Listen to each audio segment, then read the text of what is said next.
ইয়ালআনুহুমুল্লাহু ওয়া ইয়ালআনুহুমুল লাঈনুন।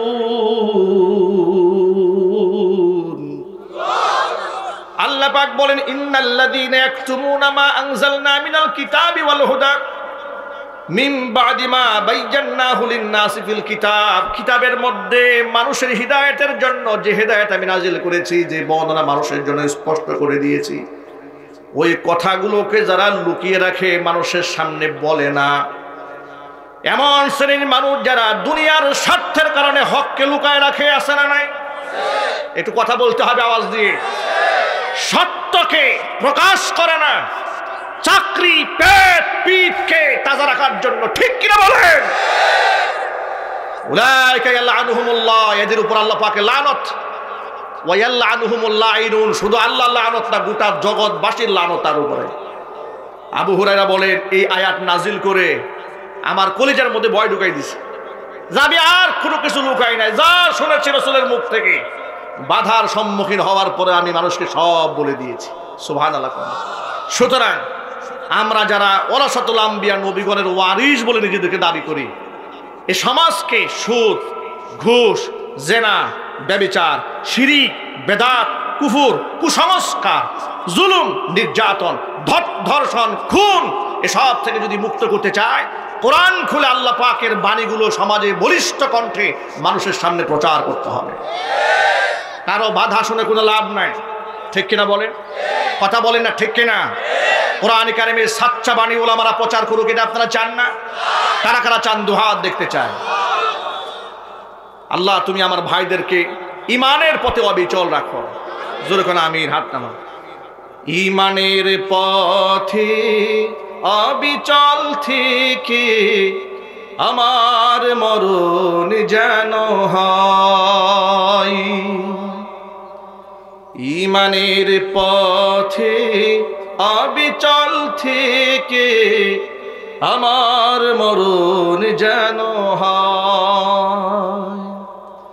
তোমারই কাছে মিনতি আমার, মহামহিম দয়াময়।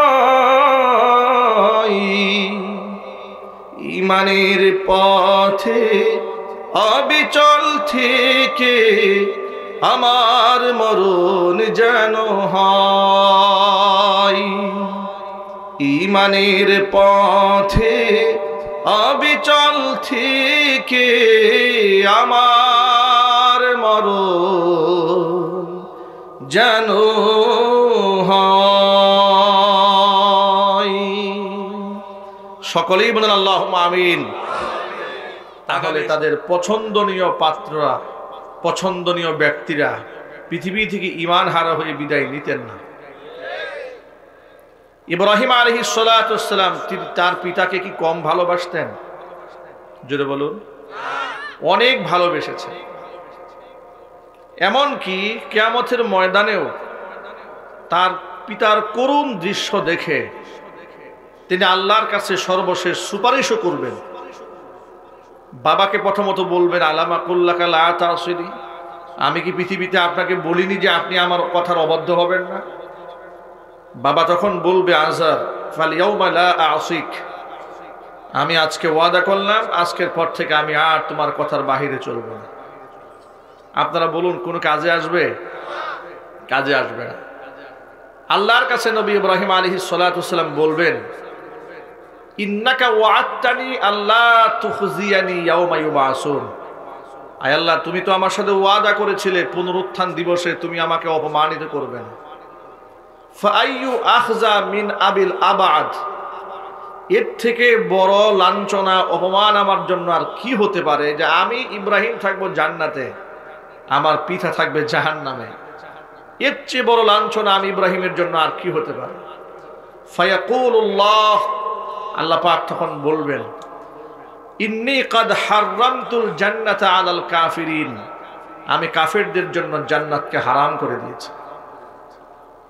হাদিসের ব্যাখ্যা বিশ্লেষণ অনেক লম্বা, এখান থেকে শুধুমাত্র এতটুকু সবক বোঝাতে চেয়েছি, ইব্রাহিম খলিলের মতো এমন একজন জালিলুল কদর নবী, যিনি আল্লাহ পাকের খলিল, আল্লাহ পাকের বন্ধু। আল্লাহ পাক যার ঈমানের প্রশংসা করেছেন কোরআনের বহু জায়গায়, তিনি পারেন নাই দুনিয়া থেকে তার বাবাকে হিদায়াতের উপর পরিচালিত করতে। তিনি সক্ষম হননি, কারণ তিনি হিদায়াতের মালিক ছিলেন না। তিনি চেষ্টা করেছেন। মালিককে, মালিককে আপনারা নিশ্চয়ই জানেন, নবী করিম সাল্লাল্লাহু আলাইহি ওয়াসাল্লামের উপরে তার চাচা, কলিজার টুকরা চাচা আবু তালেবের কি পরিমাণ ত্যাগ, কোরবানি, ভালোবাসা ছিল। ভালোবাসার অনন্য দৃষ্টান্ত চাচা স্থাপন করতে সক্ষম হয়েছিলেন। সে চাচাও ঈমান হারা হয়ে দুনিয়া থেকে বিদায় হলেন। নবী করিম সাল্লাল্লাহু আলাইহি ওয়াসাল্লাম এত কাঁদলেন, এত আফসোস করলেন যে সর্বশেষ কোরআন মাজিদ আল্লাহ রাব্বুল আলামিন তার রাসূলকে এ কথা বলে বিষয়টা সম্পূর্ণ পরিষ্কার করে দিলেন। ইন্নাকা লা তাহদি মান আহবাবতা, হে রাসূল, আপনি যে এভাবে কান্না করছেন, আপনি যাকে খুশি তাকে আপনি হিদায়াত দিতে পারবেন না, কারণ হিদায়াতের মালিক তো আপনি নন। ওয়ালাকিন্নাল্লাহ ইয়াহদি মান ইয়াশা, যাকে খুশি আমি আল্লাহ পাক হিদায়াত দান করতে পারি।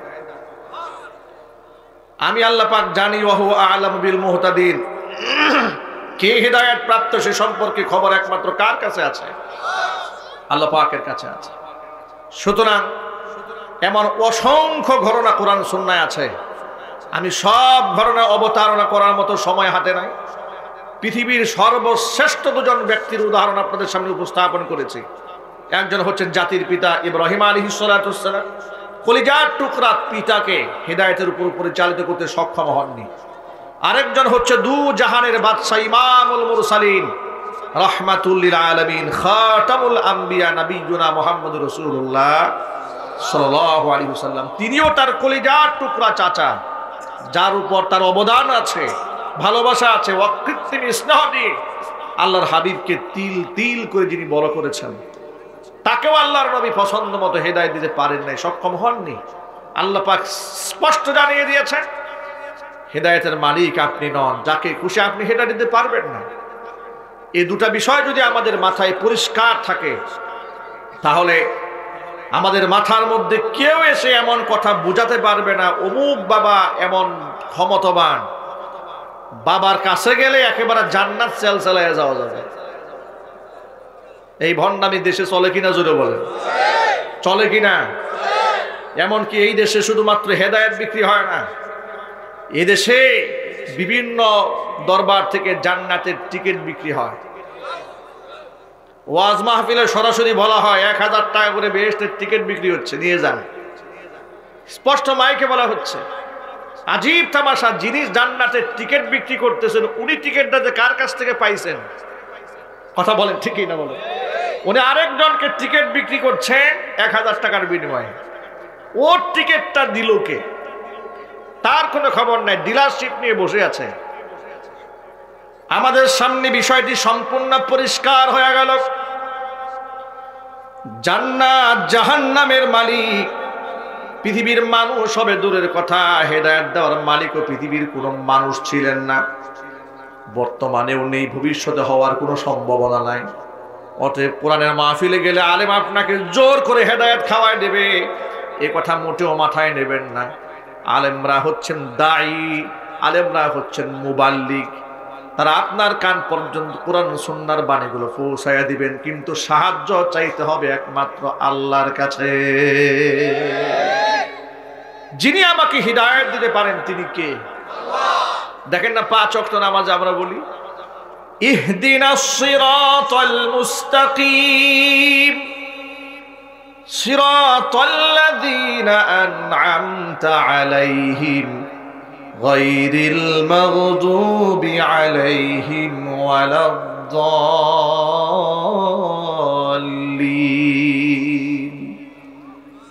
আল্লাহ তাআলা তুমি আমাদেরকে সরল সঠিক পথের দিশা দাও, ওই পথে পরিচালিত করো যে পথে তোমার বান্দারা চলে নিয়ামত প্রাপ্ত হয়েছে। গায়রিল মাগদুবি আলাইহিম ওয়ালাদ-দাল্লিন, ওই পথে আমাদেরকে পরিচালিত করো না যে পথে তোমার বান্দারা চলে তোমার লানতের ভাগীদার হয়েছে কিংবা তারা পথভ্রষ্ট হয়ে গিয়েছে। ওই পথ আল্লাহ তুমি আমাদেরকে দেখিও না। আল্লাহ যেন আমাদেরকে হিদায়াতের উপর রাখেন, জোরে কোন আমিন। হিদায়াতের অনেক শাখা প্রশাখা আছে। আমি আজকে আপনাদের সামনে সংক্ষিপ্ত পরিসরে মহাগ্রন্থ আল কোরআন থেকে সূরা লুকমান থেকে ছোট্ট একটা আয়াতে কারিমা তেলাওয়াত করেছি। লুকমান হাকিম কোন নবীও ছিলেন না, পয়গাম্বর ছিলেন না, রসুল ছিলেন না, আল্লাহ পাকের মাহবুব পিয়ারা বান্দা ছিলেন। দেখতে একেবারেই সাদা মাঠা মানুষ, ক্ষেত খামারে কাজ করতেন, গরু ছাগল চড়াতেন, কৃতদাস ছিলেন, জ্ঞান গরিমায় ছিল অনেক উন্নত। তার মনিব যখন বুঝতে পারলো লোকমান হাকিমের জ্ঞানের গভীরতা অনেক, যাচাই করার জন্য তিনি একদিন বললেন, লোকমান তুমি আজকে একটা খাসি জবাই করবে। খাসি জবাই করে এই খাসির সর্ব উৎকৃষ্ট দুটি অঙ্গ কেটে আমার সামনে হাজির করবে। লোকমান হাকিম মনিবের কথা শুনে খাসি জবাই করলেন। খাসি জবাই করি খাসি সর্ব উৎকৃষ্ট দুটা অঙ্গ কেটে মনিবের সামনে হাজির করলেন। মনিব তাকিয়ে দেখে খাসির ভেতর থেকে তিনি বাছাই করে জিহ্বা আর হৃৎপিণ্ড কেটে মনিবের সামনে দিয়ে দিয়েছে। এটা হচ্ছে দেহের সবচেয়ে গুরুত্বপূর্ণ এবং সর্ব উৎকৃষ্ট অঙ্গ হিসেবে তিনি আখ্যায়িত করলেন। মনিব বুঝতে পারলেন যে বিরাট জ্ঞানী ব্যক্তি। সুবহানাল্লাহ বলেন। হাড়ির ভিতরে ভাত সবগুলা হয়েছে কিনা এটা বোঝার জন্য তো সব ভাত টিপ দেওয়ার প্রয়োজন পড়ে না, ঠিক কিনা বলে? দুই একটা টিপ দিলেই তো রাঁধুনি আন্দাজ করতে পারে যে ভিতরে কি অবস্থা। লোকমান হাকিমের মনিব আন্দাজ করলেন যে ছেলেটা ব্যাপক জ্ঞানী। এরপর কিছুদিন যাওয়ার পরে লোকমান হাকিমকে আবার ডাকলেন, লোকমান তুমি আজকে আরেকটা খাসি জবাই করবে। খাসি জবাই করে ওর দেহের সবচেয়ে নিকৃষ্ট দুটি অঙ্গ কেটে আমার সামনে হাজির করবে। আগে এনেছিল সর্ব উৎকৃষ্ট দুটি অঙ্গ, আর আজকে বললো যে দুটি সবচেয়ে নিকৃষ্ট অঙ্গ দুটা কেটে আমার সামনে হাজির করবে। লোকমান হাকিম এবার খাসি জবাই করলেন, সর্বনিকৃষ্ট দুটি অঙ্গ কেটে মনিবের সামনে হাজির করে দিলেন। মনিব এবার তাকিয়ে দেখে সর্বনিকৃষ্ট অঙ্গ কাটার কথা বলার পরে তিনি যে দুটো অঙ্গ কেটে দিয়েছিলেন, সর্ব উৎকৃষ্ট কথা বলার পরে যে দুটো অঙ্গ কেটে তিনি মনিবের সামনে দিয়েছিলেন, এবার সর্বনিকৃষ্ট অঙ্গ কাটার কথা বলার পরেও তিনি সেই দুটো অঙ্গ কেটে হাজির করে দিয়েছেন।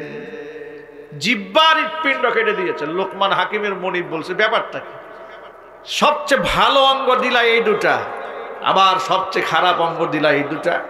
লোকমান হাকিম বললেন, মনিব দেহের সবচেয়ে গুরুত্বপূর্ণ এই দুটি অঙ্গ যদি ব্যক্তি ভালো হয়, ব্যক্তি যদি খারাপ হয়, দেহের সবচেয়ে নিকৃষ্ট অঙ্গ হয় তার জিহ্বা এবং তার কাল্ব। সমাজের যে মানুষটা ভালো তার অন্তরটা হয় পবিত্র, তার জবান হয় পবিত্র। সমাজের যেই লোকটা নিকৃষ্ট হয়, যেমন হয় তার অন্তর খারাপ, তেমন হয় তার জবান খারাপ। সুতরাং লোকমান হাকিমকে একজন প্রশ্ন করেছিলেন ভর মজলিসে যে আপনারা যেমন আমার সামনে বসে আছেন, লোকমান হাকিম তার কথা শোনার জন্য অসংখ্য লোক জমা হয়ে যেত। প্রচন্ড খরতাপের ভেতরে লোকমান হাকিম বক্তৃতা করছিলেন, এমন সময় অসংখ্য লোক চতুর্পাশে বসে আছে, মাঝখান থেকে একজন লোক দাঁড়িয়ে গেলেন। তিনি বললেন, লোকমান যদি আপনি আমাকে অভয় দেন, আপনাকে আমি একটা প্রশ্ন করতে পারি। লোকমান বললেন, নিশ্চয় আপনি করুন। লোকমানকে ডাকতে বলে, লোকমান আপনি যে লোকটা আমার সামনে আজকে দাঁড়িয়ে বক্তব্য দিচ্ছেন, আমার তো মনে হয় ছোটবেলায় একটা লোক আমার সাথে ভেড়া বকরি দুম্বা চড়াইতো। লোকটার চেহারা দেখতে হুবহু আপনার মতো। আমার নিজের মনের মধ্যে প্রশ্ন, নাকি সেই লোকটা আপনি? হাজারো মানুষের সামনে আত্মপরিচয় লুকালেন না লোকমান। এই পৃথিবীর সাধারণ মানুষের স্বভাব হলো, মানুষ যখন প্রতিষ্ঠিত হয়ে যায়, বড় হয়ে যায়, ব্যক্তি অতীতকে ভুলে যায়, ঠিক কিনা বলেন?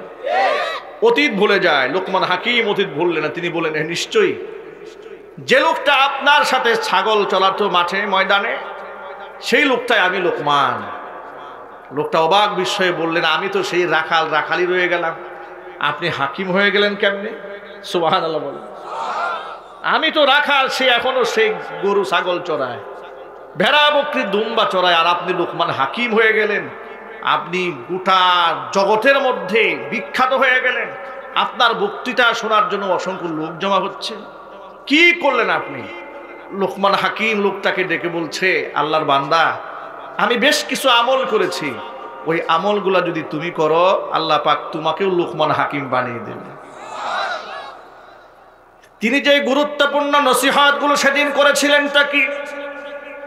এর মধ্যে অন্যতম একটা নসিহত হচ্ছে, শোনো আল্লাহর বান্দা, আমার যে জবান থেকে মূল্যবান কথা বের হয়, আল্লাহর কসম বিনা প্রয়োজনে আমি আমার জবান থেকে একটা কথাও কোনোদিন বলি নাই। সুবহানাল্লাহ। قد أفلح المؤمنون الذين هم في صلاتهم خاشعون والذين هم عن اللغو معرضون। সফল কাম মুমিন তারা, যারা একেবারে খুশু খুজুর সাথে নামাজ আদায় করে, অনর্থক কাজ এবং কথা থেকে নিজেদেরকে বিরত রাখে, তারাই সফল। সুবহানাল্লাহ। মুমিনের জবানের মূল্য আছে, যেখানে সেখানে গাল গল্প করে এই জবানকে নষ্ট করা যাবে না। আপনি কারো গীবত করতে পারবেন না, শিকায়াত করতে পারবেন না, কারো দোষ চর্চা করার অধিকার আপনাকে দেওয়া হয় নাই, কাউকে গাল মন্দ করার অধিকার আপনাকে দেওয়া হয়নি। আজকে সমাজ ব্যবস্থা এই পর্যায়ে দাঁড়িয়েছে, যিনি যত ফাহেসা, যত বাজে কথা বলতে পারে সে তত বেশি সেলিব্রিটি হয়ে যাচ্ছে। কথা বলেন, ঠিক কিনা বলেন? সব অঙ্গনে একই অবস্থা। রাজনৈতিক মাঠে যে অবস্থা, অফিসে আদালতে যেখানে যাবেন সেখানে চাপাবাজদের মূল্যায়ন বেশি, ঠিক কিনা বলেন? মিথ্যা কথা যারা বলে এদের মূল্যায়ন খুব বেশি হচ্ছে। আল্লাহ পাক যেন আমাদের জবানকে হেফাজত করেন। জোরে বলেন আমিন। তিনি বললেন, আমি আমার জবান থেকে অনর্থক কোনো কথা বলি নাই। সুবহানাল্লাহ বলেন। তিনি বলেছেন, আমি কখনো মেহমানদেরকে অমর্যাদা করি নাই, আমি মেহমানদের সম্মান দিয়েছি। এই গুণটা আমি লোকমানের মধ্যে আছে, আল্লাহ আমাকে লোকমান হাকিম বানিয়ে দিয়েছে। তিনি বলেছেন, আমি আমার চোখের হিফাজত করেছি। চিৎকার দিয়ে এখন আল্লাহু আকবার। যুবকেরা, আমরা কি চোখের হিফাজত করতে পারবো না? জবানের হিফাজত করতে পারবো না? আল্লাহ পাক যেন কবুল করেন। আচ্ছা, আপনারা একটা বিষয় কি লক্ষ্য করেছেন? বান্দাকে নসিহত করার জন্য, উপদেশ দেওয়ার জন্য আল্লাহর তো ভাষার কোনো অভাব নাই, ঠিক কিনা? পৃথিবীর সকল ভাষার স্রষ্টাকে, সবাই একটু জোরে বলেন। আরবি ভাষার স্রষ্টা, উর্দু ভাষার স্রষ্টা, বাংলা ভাষার স্রষ্টা, নিশ্চয়ই বাংলা ভাষার স্রষ্টাও আল্লাহ রব্বুল আলামিন। এই ভাষা আল্লাহ পাকের দেওয়ার নিয়ামত। সুবহানাল্লাহ। সুতরাং ভাষার প্রতি শ্রদ্ধাশীল হওয়া উচিত।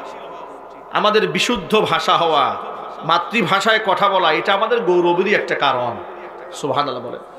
এটাকে অমর্যাদা করার কিছু নেই। আমাদের বাংলাদেশের অনেক লোকেরা মনে করে যে বাংলাদেশে জন্ম নিয়ে ইংরেজিতে কথা বলা খুব গৌরবের বিষয়টি, কিন্তু তা নয়। প্রয়োজনে আপনি ইংরেজি কেন, আপনি ইংরেজি, ফার্সি, উর্দু, পৃথিবীর যত ভাষা আছে আপনি আরও শিখতে পারেন। কিন্তু আপনার কাছে কোরআন সুন্নাহর দৃষ্টিতে সবচেয়ে গুরুত্বপূর্ণ ভাষা হচ্ছে আরবি, যেহেতু এটা লুগাতুল কোরআন, লুগাতুল হাদিস, লুগাতুল জান্নাহ। কোরআনের ভাষা, জান্নাতের ভাষা, বেহেশতের ভাষা হবে আরবি। চিল্লা কোন আল্লাহু আকবার। মায়ের ভাষা আল্লাহ পাকের বড় নিয়ামত, এটাকে কদর করবেন, বলেন ইনশাআল্লাহ। এই যে 21শে ফেব্রুয়ারি সামনে আসতেছে, ঠিক না? আন্তর্জাতিক মাতৃভাষা দিবস। এই দিবসে ভাষার জন্য 1952 সালে আন্দোলন করে যারা বাংলাদেশ থেকে শাহাদাত বরণ করেছিলেন, আমরা তাদের জন্য দোয়া করি আল্লাহ পাক যেন জান্নাতুল ফিরদাউসে সুউচ্চ মাকাম দান করেন। তারা বাংলা ভাষার জন্য লড়াই করেছেন, কিন্তু আমরা যেন কখনোই অশ্লীলতা করে তাদের স্মরণ না করি।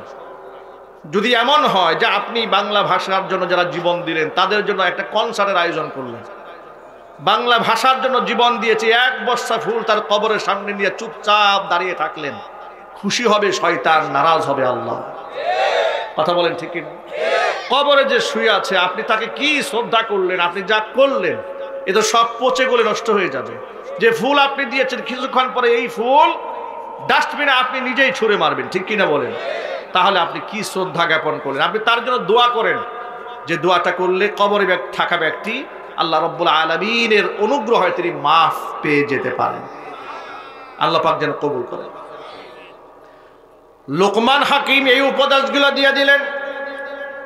আল্লাহর কাছে ভাষার কোনো অভাব নাই, নসিহতের শব্দের কোনো শেষ নাই।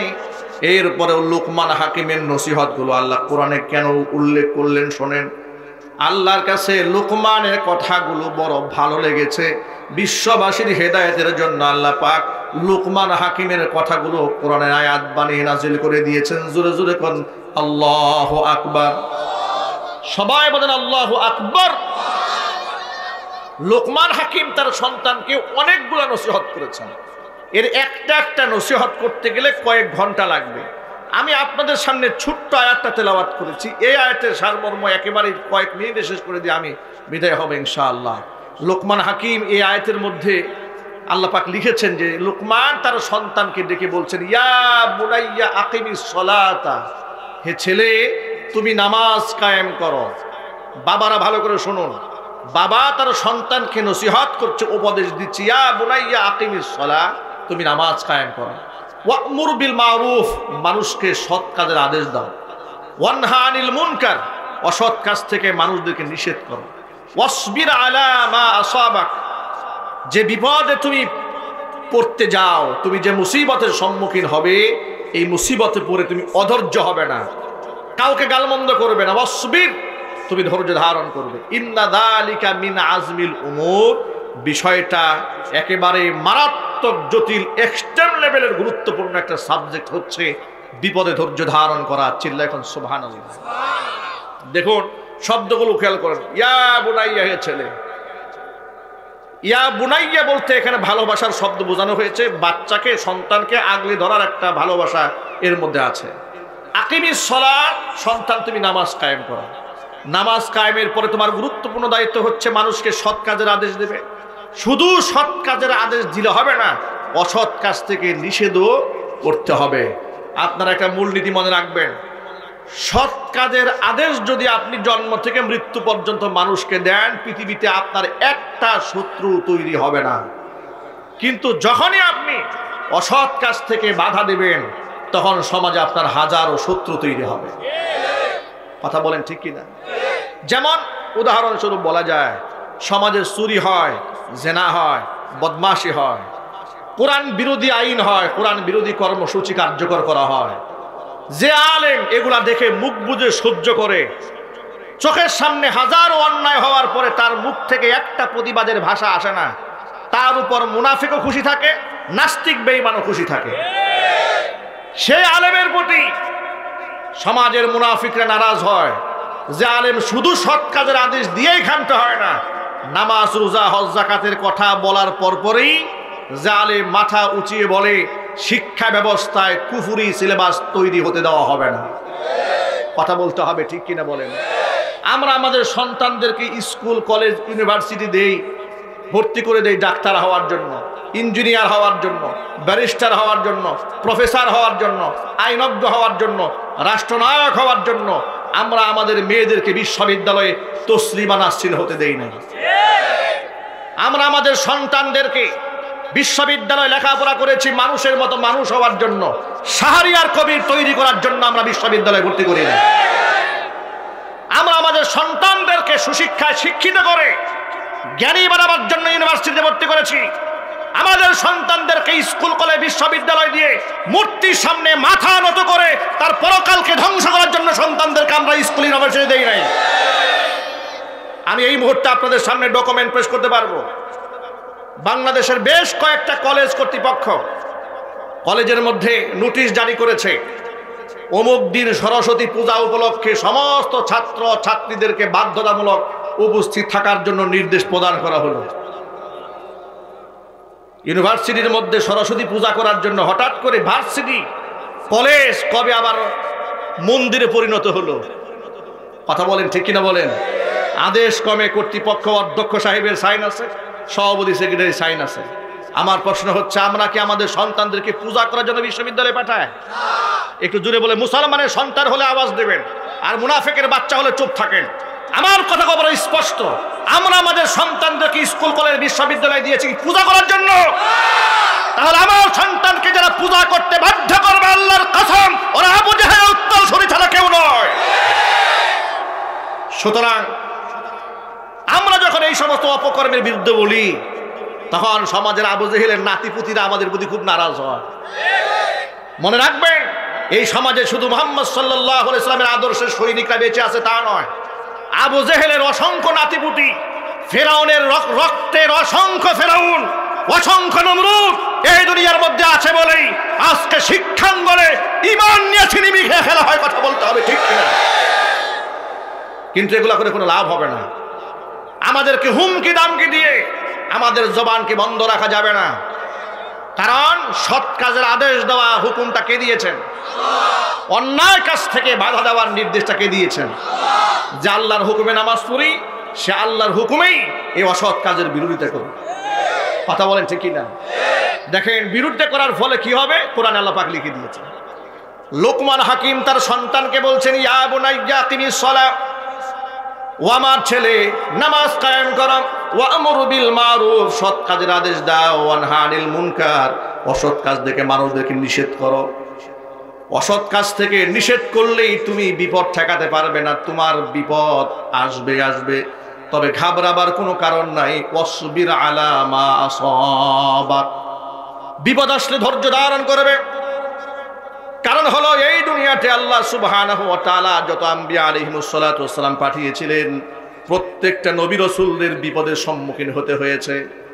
আল্লাহর নবী রাহমাতুল লিল আলামিন বলেছেন, আসাদুল বালাই আল আম্বিয়া সুম্মাল উলাম, আসাদুল বালাই আল আম্বিয়া সুম্মাল আমসাল ফাল আমসাল। পৃথিবীতে সবচেয়ে বেশি মুসিবতের সম্মুখীন হয়েছেন নবীগণ, এরপরে নবীর নিকটতম ব্যক্তিরা। আমলের দিক থেকে, আদর্শের দিক থেকে, চিন্তা চেতনা কর্মপদ্ধতির দিক থেকে নবীদের সাথে যে যত বেশি সাদৃশ্যতা অবলম্বন করবে, এই দুনিয়াতে তাকে তত মুসিবতের সম্মুখীন হতে হবে। আপনারা নিশ্চয়ই হযরত আবু হুরায়রা রাদিয়াল্লাহু তাআলা আনহুর নাম শুনেছেন, শুনেন নাই? আবু হুরায়রা রাদিয়াল্লাহু তাআলা আনহু বলেছেন যে কোরআন শরীফের সূরা বাকারার দুটো আয়াত নাজিল করার পরে আল্লাহর পক্ষ থেকে এই দুটো আয়াত যদি নাজিল না হতো, আমি আবু হুরায়রা তোমাদের সামনে এত হাদিস বলতাম না।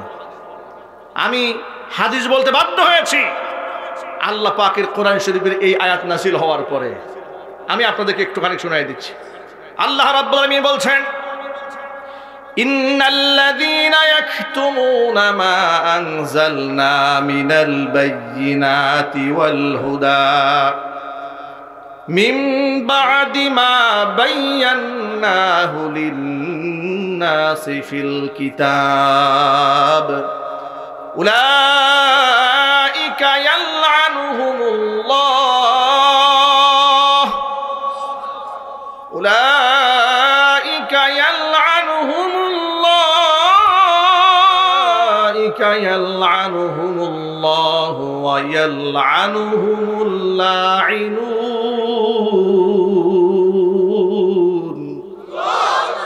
আল্লাহ পাক বলেন, ইন্নাল্লাযীনা ইয়াকতুমুনা মা আনজালনা মিনাল কিতাবি ওয়াল হুদা মিন বা'দি মা বায়্যানাহু লিন-নাসি ফিল কিতাব, কিতাবের মধ্যে মানুষের হিদায়াতের জন্য যে হিদায়াত আমি নাজিল করেছি, যে বর্ণনা মানুষের জন্য স্পষ্ট করে দিয়েছি, ওই কথাগুলোকে যারা লুকিয়ে রাখে, মানুষের সামনে বলে না, এমন শ্রেণীর মানুষ যারা দুনিয়ার স্বার্থের কারণে হককে লুকায় রাখে, আছে না নাই?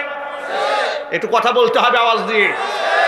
সত্যকে প্রকাশ করে না, চাকরি, পেট, পিঠকে তাজা রাখার জন্য, ঠিক কিনা বলেন? উলাইকা ইয়ালআনুহুমুল্লাহ, এদের উপর আল্লাহ পাকের লানত। ওয়া ইয়ালআনুহুমুল লাঈনুন, শুধু আল্লাহ লানত না, গোটা জগৎবাসীর লানত তার উপরে। আবু হুরায়রা বলেন, এই আয়াত নাজিল করে আমার কলিজার মধ্যে ভয় ঢুকাই দিছে, যাবি আর কোনো কিছু লুকাই নাই, যা শুনেছি রাসূলের মুখ থেকে, বাধার সম্মুখীন হওয়ার পরে আমি মানুষকে সব বলে দিয়েছি। সুবহানাল্লাহ। সুতরাং আমরা যারা ওয়ারাসাতুল আম্বিয়া, নবীগণের ওয়ারিস বলে নিজেদেরকে দাবি করি, এই সমাজকে সুদ, ঘুষ, জেনা, ব্যভিচার, শিরিক, বেদাত, কুফর, কুসংস্কার, জুলুম, নির্যাতন, ধর্ষণ, খুন এসব থেকে যদি মুক্ত করতে চায়, কোরআন খুলে আল্লাহ পাকের বাণীগুলো সমাজে বলিষ্ঠ কণ্ঠে মানুষের সামনে প্রচার করতে হবে। কারো বাধা শুনে কোনো লাভ নাই, ঠিক কিনা বলেন? কথা বলেন না, ঠিক কিনা? কোরআন কারিমের সাচ্চা বাণী ওলামারা প্রচার করুক, এটা আপনারা চান না? কারা কারা চান? দুহাত দেখতে চায়। আল্লাহ তুমি আমার ভাইদেরকে ইমানের পথে অবিচল রাখো। জোরে কোন আমিন, হাত নামা। ইমানের পথে অবিচল থেকে আমার মরণ যেন হয়। ইমানের পথে অবিচল থেকে আমার মরণ যেন হয়। তোমারই কাছে মিনতি আমার, মহামহিম দয়াময়। ইমানের পথে অবিচল থেকে আমার মরণ যেন হয়। ইমানের পথে অবিচল থেকে আমার মরণ যেন হয়। সকলেই বলেন আল্লাহুম্মা আমিন। আগামী 17 তারিখে দেওয়ালিবাড়ি